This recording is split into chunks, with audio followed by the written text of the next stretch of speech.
Through the years, I have grown to almost develop a awe about a sermon and what a sermon is and how a sermon comes to be. It is almost like out of your mind you give birth to an idea that you want to communicate with people. And so you sit and during the week and you struggle with that idea to try to envision tangible ways to plant that idea in people's minds. I think what amazes me about it is that the idea is born, it is conceived, and all week long you read to feed that idea. And sometimes that idea turns out completely different from what you started with. It was almost like it took on a life of its own. It almost like a child. Sometimes I look at my sons and I try and figure out how they got to be what they are. I fed them. I nurtured them and loved them, and all of a sudden there's the product, and you say, as you look at the product, did I really have anything to do with that at all? It is a strange thing. This week, this happened to me. Trying to think of the various things that influenced Jesus' life, I thought nature had to influence his life in a very major way. If he was like you and me, how could a person go and stand at the edge of the Grand Canyon and not be moved? How could you stand at the coast at Big Sur and watch the waves on a windy day pound those rocks and the white surf go shooting, 100 feet into the air? You cannot watch that and not be moved. I cannot lay out on the grass at night, on a clear night, and watch the constellations move overhead and not be moved. I think that for you not to be, you'd have to be dead. And so if Jesus was like us, he too had to have these experiences. Now, he did not stand on the Pacific coast and watch Big Sur, or he did not see the Grand Canyon, but he did stand and look at the Mediterranean. And I'm sure there were stormy days when the waves dashed upon the rocks. He did see the beauty of the Jordan Valley. He did hold tiny little flowers in his hands, and the idea that I began with for this evening was the question in my mind: here is the Creator holding in his hand a flower, the object of his creation. Those of us that remember anything at all from freshman biology in high school, you know that every part of that flower has a function and a purpose. How intricately and magnificently designed it is. And when Jesus was 15 years old and sat in a field and plucked a flower and he looked at it, what did he think about? Was he yet aware that he was holding in his hand the product of his own mind? There's so much about Jesus we don't know. We know that he was God 100%. We know that he never gave up that 100% godhood, but yet somehow he clothed it and covered it up with his humanity. And all the time that he is alive and all the time he is here as a human being, inside him, locked up, are the secrets of the universe. Does he ever sneak a peek You know, does he ever just look at a flower and wonder so about it and decide to let himself in on the secrets of it just by opening up his own mind just a hair to what is there?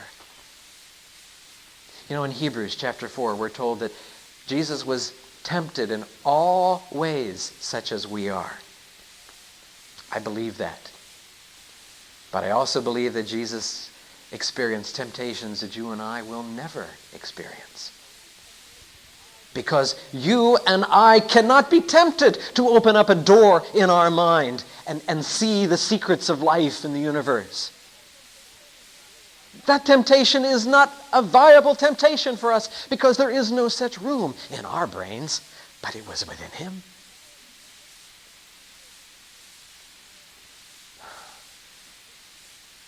As he sits at night and looks at the stars, what names does he call them? Does he call them the names that people have given them? Do you remember the verse in Psalms about the heavens and the stars that stretch out, and it says, and he knows them each by name, his names, not our names.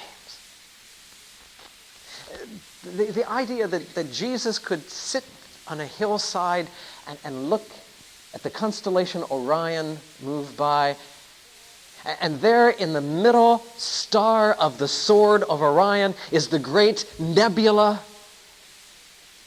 of which we are told that heaven is beyond. Does he remember ever being there? Does he remember those massive groups of galaxies that are surrounding that nebulosity? Does he know them each by name? No, he doesn't as a human. But is he tempted to open up his mind and remember that though for these years he is confined to this planet, there was a time when he roamed from place to place? What was it like for the Creator to be created and to touch it and feel it and try and learn and understand what it is all about? And so as I conceived of this sermon for this evening, I thought that I would perhaps use it as an opportunity to talk about some of the wonders of creation. At first I thought of ornithology. I like birds and the wonders of birds. I thought, well, I could spend easily 30 minutes here talking about all of the amazing facts about birds that would just wow us, like a pelican. A pelican who has a wingspread of 5 feet. A pelican who weighs 20 pounds. A pelican whose bones in that 20-pound body only weigh 23 ounces. Because they are hollow and honeycombed and built for strength by a fascinating web of honeycombs, but yet they are filled with air and they are light, and that just amazes me. And I thought that Jesus could look at birds and wonder about the design, because he was the designer. The migratory process of birds. Do you know why it took scientists so long to figure out how birds can migrate back to certain places? It was because different species of birds do it in different ways. And for centuries, scientists were confused because they got conflicting data. And finally, one of them finally realized that they were getting conflicting data because some data applies to some birds and some applies to other birds. Some birds migrate by the sun. Other birds migrate by the stars. Other birds migrate by magnetic waves upon the earth. And homing pigeons, any of you ever raised a homing pigeon? And have you ever been just amazed at how homing pigeons do it? Do you know what we finally figured out how homing pigeons do it? They migrate back home, catch this, by smell. That the earth is a very fragrant place with very distinctive odors. and a homing pigeon, once released, flies in a circle, sniffing the air. And finally detects the scent of home. That's quite amazing. But I thought, no, I won't do that.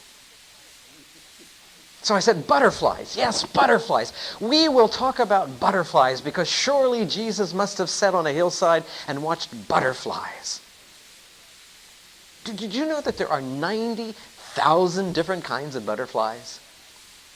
When I was a little boy, I collected butterflies. I begged an old pillowcase from my mom, took 2 old wire hangers and bent them in kind of a hoop and took safety pins and tied the pillowcase with safety pins onto that wire hoop and got a string and a stick, and boy, I went at it. And my mother wouldn't trust me with a cyanide jar, and so I got mothballs in a jar, and boy, it was, talk about sadistic behavior. I mean, those poor butterflies got in that jar of mothballs and it took them forever to die. Oh, poor things. Did you know that there's only one order of... I was going to say, I'm going to give $5 to anybody here tonight who knows what order of life in the world has more species in it than butterflies. Butterflies are the Lepidoptera order as number 2. There is an order that has more different kinds than butterflies. But I know that I would get my $5 taken from me immediately because Lucille will know. So anyway, I'm just, come on, bright, wonderful, smart spiders. Almost. Well, that was a good shine. But spiders are about number 3 or 4 on the list. Good show there, yes. There is one order of animal that there are more species of than butterflies. It is, not birds, Coleoptera. What is that? Beetles. You're absolutely right. Yes, thank you. You didn't teach biology sometime in your... Oh, he did. He was a biology teacher. Oh. So, well, obviously, I've decided not to talk about beetles and butterflies tonight. So, I can't do that and win on that score. We could talk about astronomy, though, really, for a long time tonight. We could talk about black holes, all those wondrous things. We did mention here once something that I have been thinking about for a long time, trying to sort out, and that is that the Sabbath, we say that surely God must love the Sabbath day because, his people are worshiping and praying and all of that. And when you begin to realize that the Sabbath for God is twice as long as for us, because the Sabbath for us is 24 hours. But it takes the Sabbath actually 48 hours to work its way around the world. When you stop and take a globe and look at it, and the Sabbath actually lasts twice as long. And so I thought to myself, well, if you can make one day last 48 hours, then can you make a week last 14 days? And you can't do that. Because if you make the Sabbath last 48 hours, then you've got to skip a day somewhere. You've got to skip Sunday or a Monday. And so if you want to make each day 48 hours, then the week is really only 3.5 days. Right? Now, I don't know. I think I had that figured out on paper before I came tonight, but now that I say it, it sounds really bizarre. But I think that God can turn a week into 3.5 days for himself by making each of the days 48 hours apiece. But if you got a 48 hours apiece, then how do you end up with a half a day? I don't know. Maybe there's a mathematician here who can figure this out. Barbara, you taught mathematics. You could figure this out. See, that's the whole trouble with trying to preach a sermon like this to an educated group of people, because I have mathematicians and biology teachers and who knows what else in this group tonight, and I know you're all smart. So I'm not going to do that. See, this is what I say. This sermon took on a whole different life of itself. Because all of a sudden I decided not to preach about birds and stars and beetles. And all of a sudden I got wild with humanity itself because of all of the things that God has made. We are the crowning piece of work. Sometimes my hand amazes me. I think what amazes me the most about my hand not only is that if I want to wiggle this finger, I just want to and it does. But I think what amazes me the most about my hand is that it's my Father's hand. It happened to me one day. I was sitting at my desk, and I happened to look down at my hand, and I was suddenly startled because there in front of me I saw my Father's hand. I guess as the years have gone by, and I finally caught up to the age that I remember my dad being, my hand became like his was then. That amazes me, very much so. It amazes me that I can communicate to you ideas about non-tangible things. Animals can communicate about tangible things. A dog can carry a bone and show it to another dog, and I guess that other dog looks at it and says, bone, you know. But I can communicate to you non-tangible things, values, ethics, abstract ideas. These are things animals cannot do. It makes us so marvelously special and wonderful. And therefore, Jesus and the book of nature, I see him sitting and pondering not so much the petals of a flower, but the meaning of it. What is the meaning of a flower? What is the meaning of you and me? Were we created by God as pets? That is not to put down on pets. We love our pets, and our pets can love us back. But I don't read my Bible and get the idea that we are God's pets. Were we his hobby? A hobby is something that, at least for me, I get all passionately interested in for a while, and then pretty soon it fades and something else takes its place. I have had a zillion hobbies through the years, which means I've got an attic full of junk. You know. I don't conceive of us as being God's hobby. Were we God's experiment? No, I don't think he experiments with us. I think the key is a text in the Bible that says Abraham was God's friend. That intrigues me. God had a friend, and his name was Abraham. And Enoch walked with God. What does that mean? He walked with God. I guess it was at this point that I made the handout for tonight and tried to struggle with what kind of a picture to select for tonight. You'll see, I told you some of the things I thought about. Putting a beautiful scene of the Grand Canyon on here. Or Jesus just sitting on a hillside, perhaps holding a flower in his hand. But then I thought, no, I have this really wonderful picture of a child on a swing. And there is so much joy in that child's face as the swing is just, leaving his stomach behind, as it comes back around. And the expression on that child's face, that was so good. I almost used that one. But then I have a picture of two grown, macho-looking men standing in front of the Vietnam War Memorial, hugging each other. And you can read the anguish in their eyes. And I thought, that's the picture there.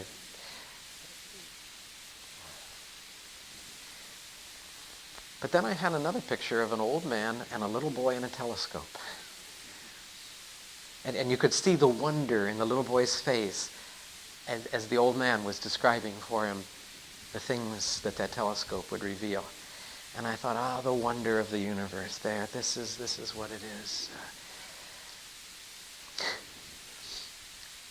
I was really tempted on this one.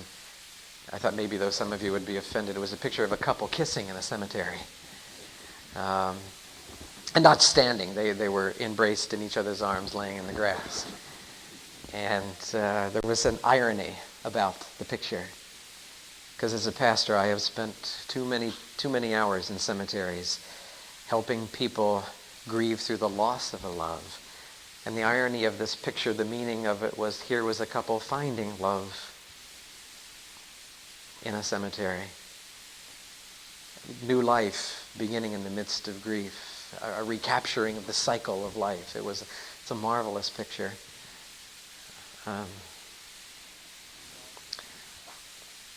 A frog eating a bat. No, a bat eating a frog. The other way around.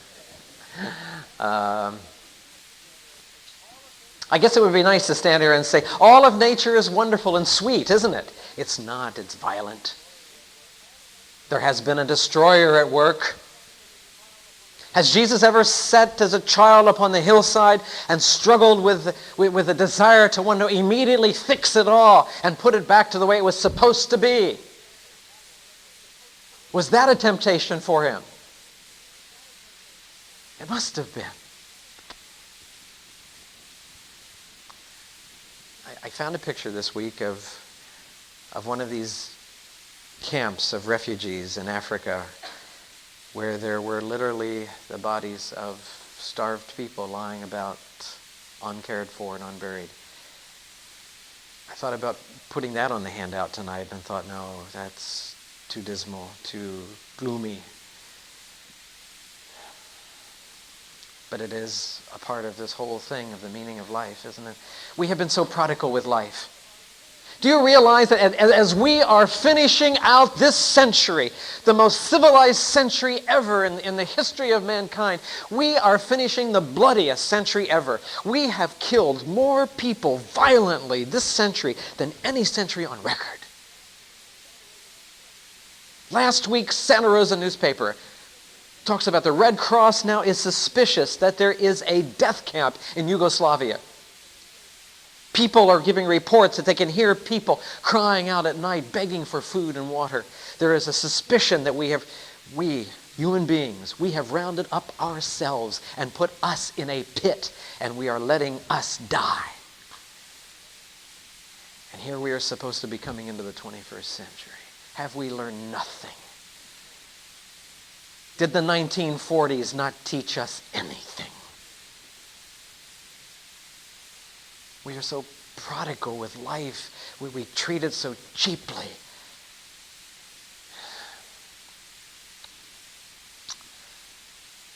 I've got this wonderful picture of an old man holding a bowling trophy. I liked it, his face. He held the trophy as if it was the most meaningful thing that had ever happened to him in his life. Maybe it was. Picture of a brand new mother with her brand new, still goopy looking baby. Babies are really goopy looking when they're just born, right? Her goopy looking baby clutched to her breast, and her eyes are shut and tears are just streaming down her face. It's just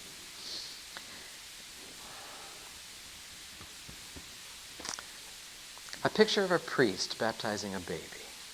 I know theologically we don't subscribe to this, but there is this meaningfulness about the whole process of mom and dad and the priest and the baby. It's wonderful, just wonderful. A picture of the Horsehead Nebula. This picture I liked, but it didn't come out in black and white. I have this picture in color. and it didn't come out well in black and white, so I didn't use it. It was a magnificent picture of a single sperm penetrating a human egg. Wow, is it ever impressive? Life, nature, the product of Jesus' mind. And a mother holding her daughter, the bride, and on her mother's face, all of the memories of measles and mumps and chicken pox and scraped knees, sending her daughter off to her own husband and own new home. And finally I selected this one. A nurse lovingly caring for, listening to an elderly, beautiful lady.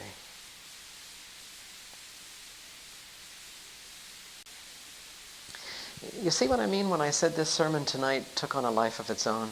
It didn't end up where I started. I started with Jesus and a flower, and I ended up with all of this.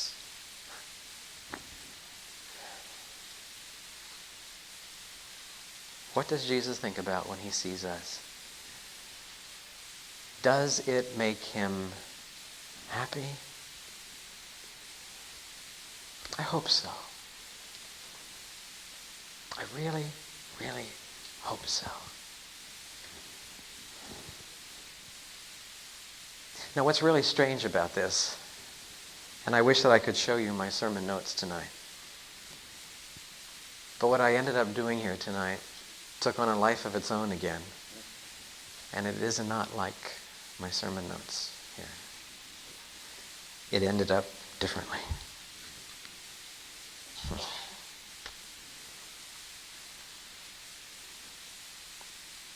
I love my Creator, and I want to talk to him about his creation. I want to hear what he thinks about all of these things that he has made, and about this thing that we call life. Paul, how many babies do you think you've brought into this world?